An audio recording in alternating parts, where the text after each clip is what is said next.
টিয়ম পালন করিনি, আমার খুব একটা ধারণা নেই। তাই বললাম না আমি ঠাকুর সম্পর্কে আমি খুব একটা জানি না, আমি বলতে পারবো না। যে সাবজেক্টে আমার জ্ঞান নেই, আমি হয়তো সার্জারি জানি, আমি বলতে পারি, বাট ঠাকুর নিয়ে আমি খুব একটা জানি না কিছু বলবো।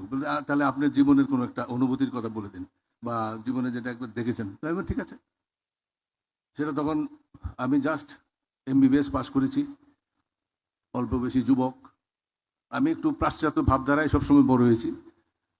তো আমি তখন আমার ছোটো থেকে প্ল্যান আইল সেটেল ইন UK, ইংল্যান্ড। তো আমি সেই মতো পড়াশুনো শুরু করেছি আফটার পাসিং MBBS। তো তখনকার দিনে ওইটাই ছিল আলটিমেট এইম, যে ইংল্যান্ড বা আমেরিকা গিয়ে সেটেল করতে হবে। এখন যদি একটু চেঞ্জ হয়ে গেছে এখন।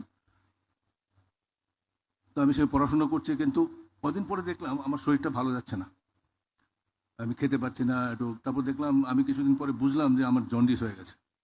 এই জন্ডিস তো আর ভালো হয় না, আমি অনেকদিন ধরে ভুগছি, অনেক চিকিৎসা করিয়েছি বাইরে, আমি তো বাইরে থাকতাম, কিছুতেই ভালো হচ্ছে না। তো শরীরের কন্ডিশন এতই ডিটোরিয়েট করলো, তাই আমি বললাম আমি তো মরেই যাবো, I should go back to my parents, ওদের সামনে গিয়ে মরবো। তো my father was a school teacher of Bordowali school, he was on the verge of retirement.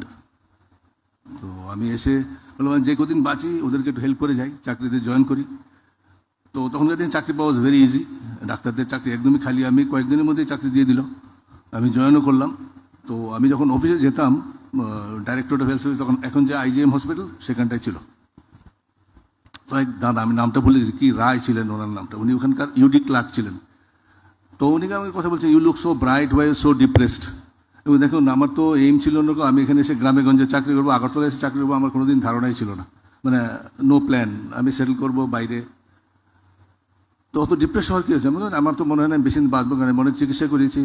Ultimately আমার রোগটা ছিল হেপাটাইটিস। তখনকার দিনে মেডিকেল সায়েন্সের অত ধারণা ছিল না হেপাটাইটিস A B বলে, এখন তো ABCD কত কিছু জানি আমরা, চিকিৎসাও আছে, কিন্তু তখনকার দিনে খুব একটা মানে সাপোর্টিভ মেজার ছাড়া ডেফিনেটিভ ট্রিটমেন্ট বলে কিছু ছিল না। তো বলে আপনি একটা কাজ করুন, আপনি দীক্ষা নেন। আমি তো আমি এসব বিশ্বাস করি না খুব একটা। আর যদি আমি ভেবেছি যদি কোনোদিন দীক্ষাই নেই, কোনো মহাপুরুষকে সামনাসামনি পেলে দীক্ষা নেব, অথবা মা বাবা যে দীক্ষিত ছিলেন রামকৃষ্ণ মিশনে, ওইটা দীক্ষা নেব। বলে আপনি নিয়েই দেখুন না, ভালো না লাগলে ছেড়ে দেবেন।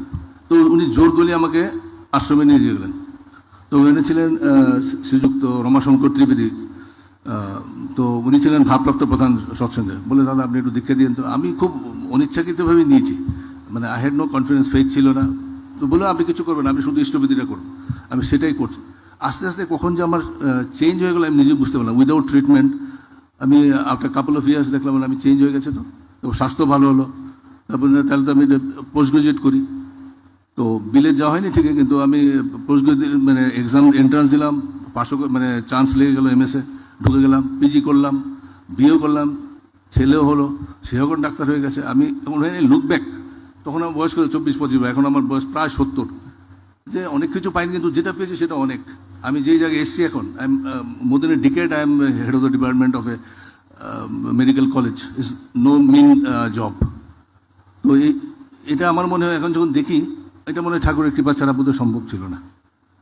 আমি একটা অবিশ্বাসী লোক সবসময়, কিন্তু কিছুটা মানে আমার মানে বিশ্বাস এসছে আর কি অফ লেট। আমি কোনোদিন মানে এই ঠাকুরের ব্যাপারে আমি খুব বাজে স্টুডেন্ট, মানে কিছু মানে আমি অনেকদিন দীক্ষা নিয়েছি ঠিকই, অনেক স্টুডেন্ট থাকে না কলেজে ভর্তি হয় কিন্তু পড়াশোনা করে না, ঘুরে বেড়ায়, আমি ওই টাইপের ঠাকুরের ব্যাপারে, আমি ওই টাইপের ব্যাপারটা কোনোদিন সিনসিয়ারলি কিছু করিনি, শুধু ইষ্টবিধিটা করা ছাড়া আর কিছু করিনি। কিন্তু এখন মনে হচ্ছে না, কিছুটা হলো আমি পেয়েছি। শেষ করছি, এইটা আমার অভিজ্ঞতা, আর বেশি কিছু আমি আর বলবো না, সংক্ষিপ্ত বক্তব্য। Thank you. Joy Guru.